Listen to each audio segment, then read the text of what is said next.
तो question number 7 start कर रहे हैं। क्वेश्चन नंबर 7 है, from a point on the ground the angles of a elevation of the bottom and the top of the transmission tower fixed at the top of a 20 metre high building are 45 and 60 degree respectively, find the height of the tower. तो करते हैं भाई। देखो, इन्होंने कहा एक यहाँ पे जो है एक बिल्डिंग थी और इस बिल्डिंग से कुछ दूर, कहीं पे दूर, ठीक है, क्या कह रहा है ये, from a point on the ground the angle of elevation of the bottom and the top of the transmission tower. तो हम क्या करते हैं, मान लेते हैं ये बिल्डिंग है और इस बिल्डिंग के ऊपर हम एक और मान लेते हैं इस तरह से कि ये माना ट्रांसमिशन टावर है, इस तरह से, ठीक है। और इस पॉइंट से कहीं दूर, जब मतलब ट्रांसमिशन टावर का जो बॉटम है उसका एंगल और ट्रांसमिशन टावर का जो टॉप है उसका एंगल दोनों अलग अलग बन रहे हैं। ये बन रहा है यहाँ पे 45 डिग्री और ये बन रहा है यहाँ पे टोटल पूरा जो है कितना, 60 डिग्री। और ये जो बिल्डिंग है ना, ये कितनी है, 20 मीटर हाई बिल्डिंग है और मुझे ट्रांसमिशन टावर की हाइट ही नहीं पता, तो मैं उसे h मान लेता हूं। समझ में आया? क्वेश्चन समझ में आया? क्या था कि यहाँ पे एक बिल्डिंग थी जो कि 20 मीटर ऊंची बिल्डिंग थी। इस बिल्डिंग के ऊपर एक ट्रांसमिशन टावर लगा है और हमें क्या करना है, जब हमने ट्रांसमिशन टावर का बॉटम देखा तब हमारा एंगल 45 बना और जब हमने जो है टॉप देखा, टॉप देखेंगे तो गर्दन ज्यादा उठानी पड़ेगी तो एंगल भी बढ़ जाएगा थोड़ा, तो एंगल हो गया 60 डिग्री। हमें बताना है इस ट्रांसमिशन टावर की हाइट कितनी है। सही है। अब हम इसको नाम दे देते हैं भाई। चलो, हमने नाम दिया ए, यहाँ पे बी, यहाँ पे सी और यहाँ पे डी। तो पहले मैं ये छोटा वाला ट्रायंगल ले लेता हूं। चलो, तो मैंने लिया इन ट्रायंगल, क्या नाम है इसका, B C D, in triangle B C और डी।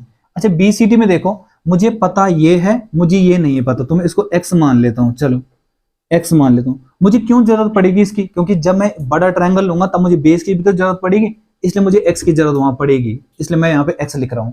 तो देखो, छोटा ट्रायंगल बी सी डी, तो मैं यहाँ पे लिख रहा हूं tan theta equal to perpendicular upon में बेस।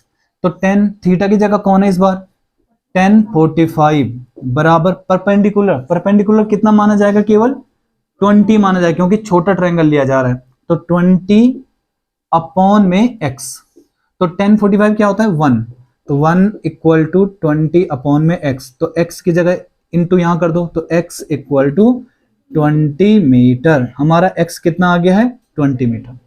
अब लेते हैं बड़ा ट्रायंगल जिसका नाम है इन ट्रायंगल, क्या नाम है इसका, A C D, in triangle A C D. अच्छा, ए सी डी में फिर लूंगा मैं 10 कितना लूंगा इस बार पूरा, 1060 इक्वल टू परपेंडिकुलर कितना होगा 20 प्लस h। क्यों, परपेंडिकुलर यहां से और पूरा तो माना जाएगा, तो परपेंडिकुलर अपॉन में बेस कौन माना जाएगा बताओ, x, तो x मतलब 20, तो 1060 बराबर √3 equal to 20 plus h upon में x की जगह क्या लूंगा मैं 20, क्योंकि x की वैल्यू तो निकाल चुका हूं ना मैं यहाँ पे, इसका इंटू यहां कर दो, तो हमारे पास आगे सॉल्व करके आएगा 20 √3 इक्वल टू 20 प्लस h, इसको यहीं भेज दो, तो 20 √3 माइनस, क्या कर रहा हूं मैं, 20 √3 माइनस 20 इक्वल टू h।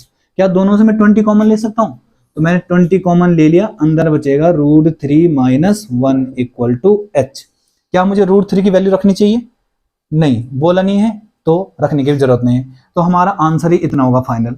फिर भी अगर तुम रूट की वैल्यू रखना चाहते हो तो रूट की वैल्यू हमें पता है √3 इक्वल टू 1.732, ठीक है, यहाँ पे रख के उसको सॉल्व करके आंसर आया जा सकता है। ठीक है, देख लो, कुछ पूछना है तो बोलो।